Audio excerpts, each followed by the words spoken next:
There were shouts, fragments of songs, and women's laugh coming from the ground floor. The officer carousel was in full swing.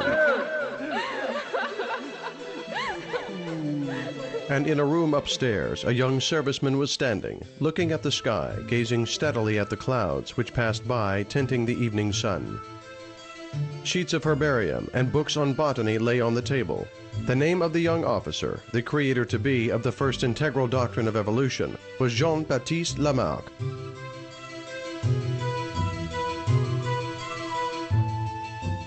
Jean-Baptiste Pierre-Antoine de Monet, Chevalier de Lamarck, was the 11th child in the family of an impoverished nobleman. Having submitted himself to his father's will, he studied in the Jesuit seminary at Amiens and envied his older brothers who were officers. Jean admired their uniform and dreamt of battles. After his father's death, the young man quit school at once and joined in the war against Germany. In one of the battles, all of the officers from his grenadier troop perished. 16-year-old Jean-Baptiste helped the confused soldiers muster courage and led them back to battle.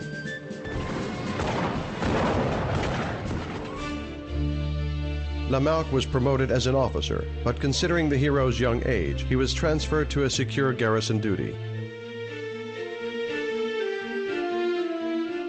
At the end of the war, after 7 years, Lamarck's regiment was quartered in Provence. Out of boredom, Jean-Baptiste started collecting plants and developed an interest in botany. And since he ignored the officer carousels, his relationship with the colleagues was spoiled. Dashing warriors considered Lamarck to be deranged and called him a chemist. Finally, Jean-Baptiste resigned from service and moved to Paris. Lamarck could hardly live on the scanty military pension he got.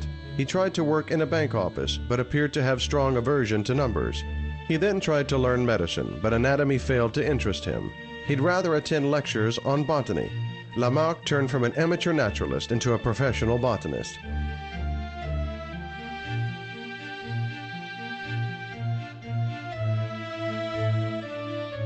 Jean-Baptiste knew every single grass blade in the outskirts of Paris and compiled descriptions of the wild plants of France.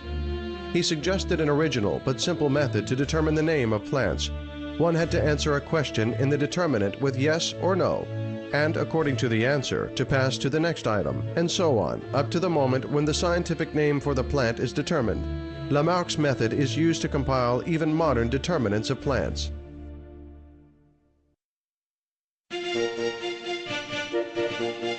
In the 18th century, following Jean-Jacques Rousseau's example, people among the high society took a great fancy for botany. Lamarck's 3-volume edition, Flore Française, was printed using public money, and the whole edition was sold out in a single day. The author became popular and accepted a post in the Academy of Sciences. It was an honorary but non-profitable job. Under instructions from the Royal Botanical Garden, Lamarck visited botanical gardens of Europe, bought the exhibits for adding to his scientific collection, and made a botany dictionary.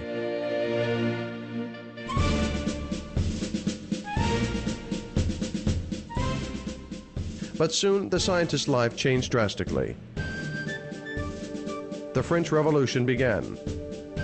As per the convent regulation of 1793, the Royal Botanical Garden was reformed into the Museum of Natural History, and the new government proposed to the 50-year-old outstanding botanist to be the head of the Department of Insects and Worms.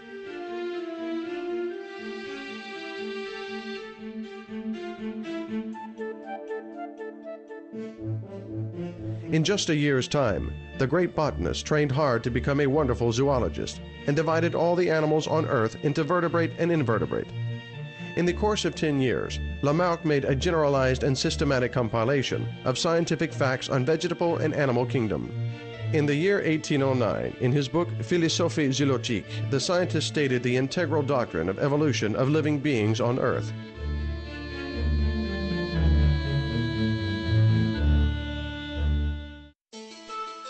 According to Lamarck, living organisms can develop from protozoa to higher organisms. For instance, why does giraffe have a long neck? The scientists believed that giraffes had to stretch out their necks in order to get the meager verdure left on the upper tree branches. Those who had longer necks survived and passed on this quality to their offsprings.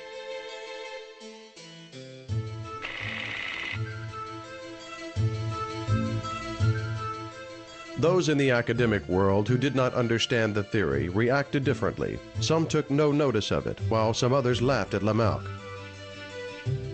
The 7 volumes of the Natural History of Invertebrate, which he wrote in his last few years, were of little interest to anyone.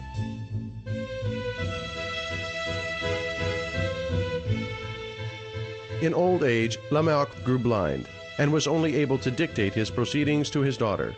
He died in poverty and oblivion.